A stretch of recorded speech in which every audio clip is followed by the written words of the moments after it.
a guitar. It looks just like a guitar, right? No, it's a shoebox. But here's what I did. First of all, I cut a hole in it because in order to make music, instruments have to, the sound in them has to vibrate. The air in them has to vibrate. And that's part of what pitch is all about. So I cut a little hole here, and I took some rubber bands and I wrapped them around the lid of my shoebox here. Now, if your shoebox doesn't have a lid, you might want to go around the whole thing. If your shoebox is really big like this, you're going to need some really big rubber bands. Fergus! Hi, Fergus. I'm sorry, guys, this will be a thing. The cats will just appear and help out all the time. All right, so I have a 5-string guitar here. Ooh. That sounds beautiful. Actually, no, it doesn't. But here's the cool thing. So I can change the pitch of the different rubber bands by putting my finger on them.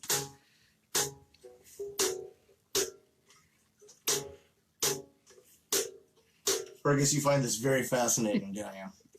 I know, don't eat the piece. It's all good. So really, when I'm putting my finger like this, I'm making this part of the rubber band, the part that vibrates, shorter. And when I release it, I make it longer.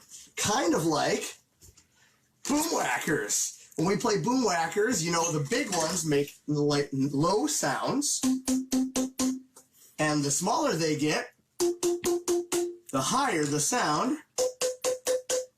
So big instruments make low sounds like Fergus's. Big instruments like a tuba or a bass or a cello make lower sounds. Medium-sized instruments like a cello or a viola make medium sounds or medium-pitched notes. And small instruments like cats, you're really helpful, thank you, like a violin or a flute or a piccolo make very high sounds. Thank you so much for helping, Fergus. No, you may not have the cat treats. All right, so if you'd like to make a guitar, yeah, it's kind of cool. And if you got really good at it,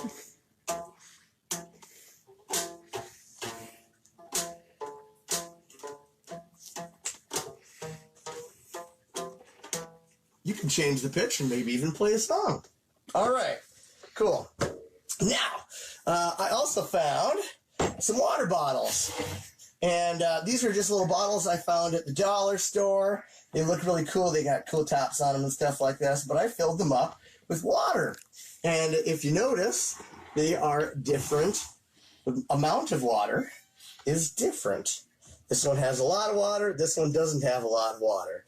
So before I play this instrument, which bottle do you think is going to make the lowest sound? Kind of like our big boom whacker here.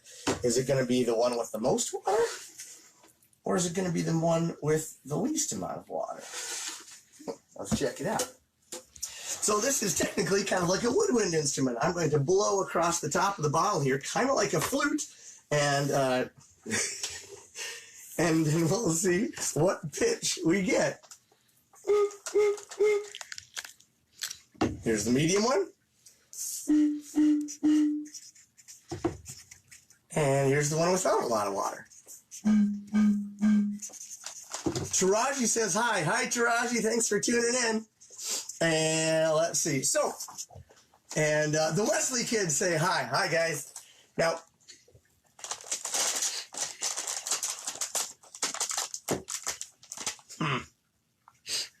I think I'm going to take this now.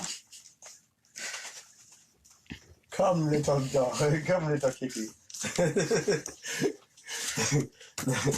All right. So I don't know about you guys, but I thought that this one with the bunch of water was going to make the lowest sound, but nope, that one definitely makes the highest sound. Hi, Miss Huff. And the one with the least amount of water has the lowest sound. So this one is kind of like this boom whacker. This one is kind of like this boom whacker. Hi, Kayla. And this one is kind of like this boom whacker. So I guess it doesn't have to do with how much water is in it. Well, sort of it does, but it also has to do with how many cats or in my video. Yes, Miss Brown, that is Fergus. He's making my life more interesting. It has to do with the amount of air that's in the bottle. Remember how I had to cut a hole in the guitar to make the sound kind of escape and the air kind of bounce around in there? Same thing here. So a lot of air, a lot of space, kind of like this big boom whacker. A little air, a little space, kind of like this boom whacker. Hi, Olivia and Ellie. All right, so there's some bottles, and if you wanted to do something like this at home, maybe you give your mom this bottle and your little brother this bottle, and you can take this bottle and you can take turns playing and maybe even make some cool sounds together. And if you could play two at the same time, I can't, but if you had a friend, you could even make some harmony. All right, so what do we got next, Fergus? You've been such a help so far. All right, we have glasses of water. Now, if you got a glass and you got some water, here you go. This is a perfect thing to do during quarantine, right? So find some glasses. Make sure it's okay with your mom or your dad or your grandma or your aunt, whoever whose glasses they belong with, and then fill them up with water. Now, I added some food coloring to make it just a little bit more interesting, but it works well with just regular water too. And if you take a spoon, make sure you don't hit it too hard, but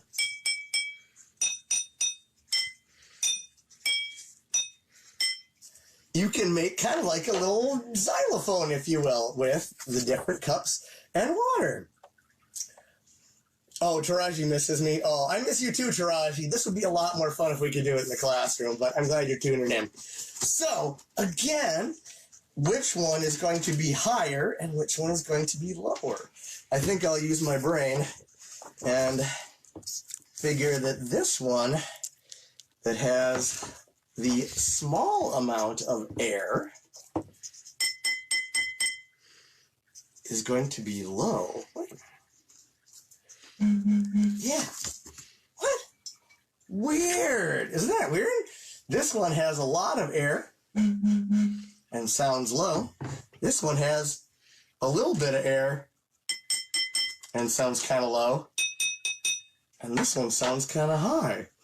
Interesting. I bet we could have another lesson about this, about science and vibration and stuff like that. But, King, hi King, and Rachel, hi Rachel. All right, so guys, good experiments, things to think about. Get your brain going if you're real curious about why this works. Maybe something to check out this week. So, kind of experiment around until you have a few different pitches, some high pitches and some low pitches. Wait a minute, that's high, that's low. I'm all backwards. Ooh, but when you get it right, you can make some songs.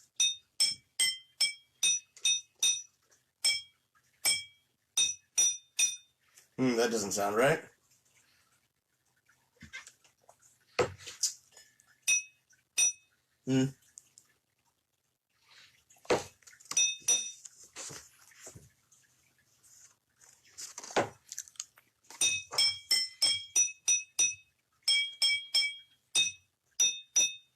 Well, I guess maybe this doesn't go high enough, but it sure is tasty.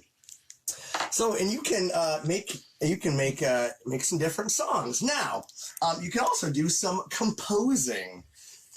Mrs. P, do you have my composition? Awesome. So this is my lovely composition, and you're probably thinking, Mr. P, you forgot to fill in the heads of the notes, and you'd be right. So these are all quarter notes and quarter rests and double eighth notes. At least they will be in just a second here. I'm going to put the paper down, and I'm going to take the camera from Mrs. P, and she is going to fill in the notes with some colors, yellow and red and green. Maybe not green, I drank all the green. So this is kind of a team composition. I composed the rhythm, and she's going to compose the pitches. All right, so now here is our new composition. So I'll put it on my music stand here and play.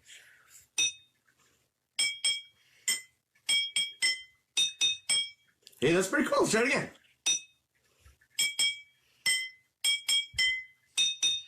I like it. And of course, with any composition, try it out. See if you like it. If you like it, awesome. If you don't, change it. That's what compositions are all about. All right. I got one more instrument to show you today. And this does not have to do necessarily with pitch, but it does kind of have to do with different sounds instruments can make. We're going to make some egg shakers. Now, you've probably seen these at school. You shake them, and, oh, there we go. And I have little ones that are shaped like different animals and stuff like that, and bugs and things like that. But it is getting close to Easter time. You might have a couple of these laying around your house if your family celebrates Easter. If your family doesn't celebrate Easter and you want to try this, these are super cheap. You can pick them up at the dollar store or Target or whatever. So we're going to make some shakers. Step 1, open your egg. Step 2, choose something to put in the egg. I'm going to choose rocks that I stole from the Birch Grove playground. Okay, I'll bring them back. Sort of. There we go. Close it up. And you got yourself an egg shaker. You could even pull back your composition here.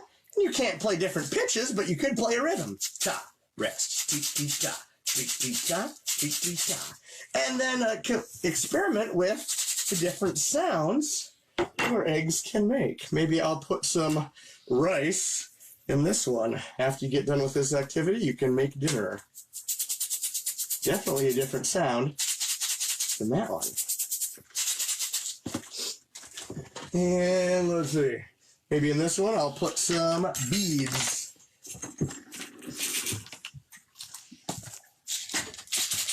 Ooh, I like that sound. And maybe in this green one here, I'll put some dried peas. Found these at the grocery store the other day. Thought that'd be cool. Hey, green peas and a green egg. Nice. Now I got a whole little chorus of egg shakers. You can make one for each member of your family, or you could play What's in the Egg Shaker. You could fill one of these up with something from around your house, maybe some beads, maybe some rocks, Legos, whatever, and give it to your mom and your brother and shake it up and see if they can tell what's inside.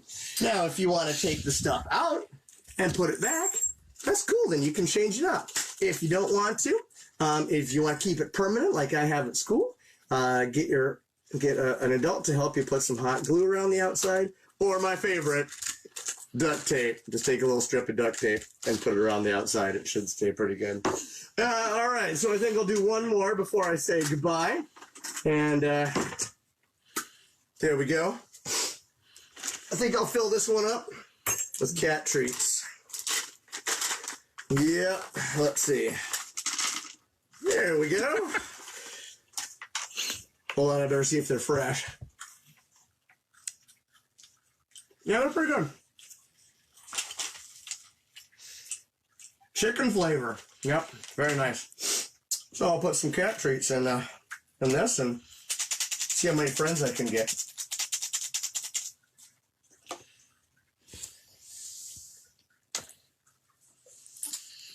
See, now when I want you to come on the table, now you don't come on the table.